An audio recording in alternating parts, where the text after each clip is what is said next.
Hi Year 5. Today's science lesson is all about the brain. You see that? You see the way my eyebrows went up? Oh, you see the way I'm moving my hands? Even thinking about what I'm going to say next in this lesson is all coming from one particular part of my body, and that is inside my head.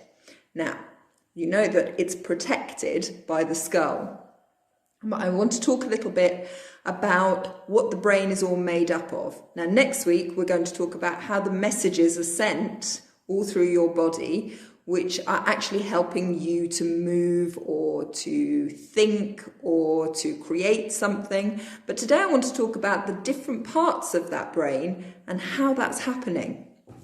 Well, I say I want to explain it to you, but in actual fact, we don't know everything about the brain at all. It's such a complex and incredibly, mysterious part of your body that we don't really know how it operates. But I will start with some of the stuff that we do know. It's delicate. It's very delicate. Here's one I made earlier. Here's a brain. And you see all the different parts? Yes, of course, this isn't a real brain. This is a squishy. Now, it actually is quite good because it is squishy and the brain is squishy. Now, we need this in our head to actually protect it. But the brain isn't sitting in our heads just like that. If you can imagine, this is your skull. The brain doesn't just sit in there like that.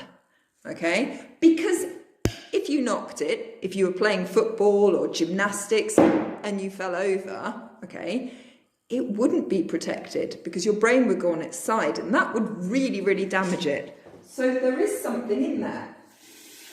It's not water, but just for the purposes of this, that's your brain and it's being suspended inside your head by a very, very important liquid. And that liquid is called something which I'm finding it quite difficult to say, cerebrospinal fluid. Okay, if you can remember that, you would be very, very good. Cerebrospinal fluid is what keeps the brain safe in our heads. Now that squishy is very lovely, but it isn't even close to how big our brains are. That's just a small brain that I made today. Our brains actually weigh, do you think they weigh that much? You know, like a tin of tomatoes? No, even more than that. Oh, can you see that? And that together would be nearly 1.5 kilos. And that is how much an adult brain weighs. Now, imagine, just to get an idea of how heavy it is, get your mum or your dad to lie down on the floor and then stand behind them, or rather sit behind them, and take their head in your hands and just hold it.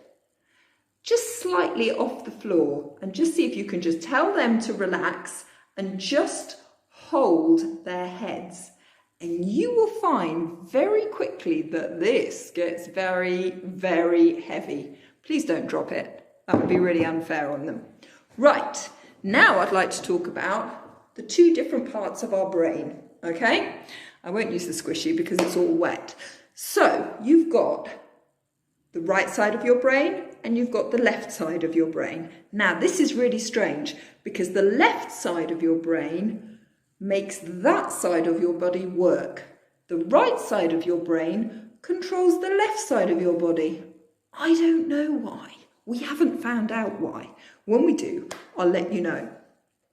But there are two quite big differences, okay? Now, it's not cut in half, but they do say that the left side of your brain is more logical. So it's more the sort of maths, problem solving, academic, that kind of thing is more on that side of the brain. Whereas your right side of your brain is more your creative, imaginative, sort of, artistic, not just, the way you draw, but everything, the way you think of things and your ideas. It's quite incredible. all of that is going up here. Okay, I'm going to take a quick, tiny little break, and then I'm going to come back to you to talk about the two hemispheres, okay? Because we have the right hemisphere and we have the left hemisphere. However, inside your brain, there are actually 4 different parts. And those 4 parts are called lobes, right? And those 4 parts are where all the magic happens and where you can do amazing things. And that's what makes you think and do the different things that you do. I'll be right back.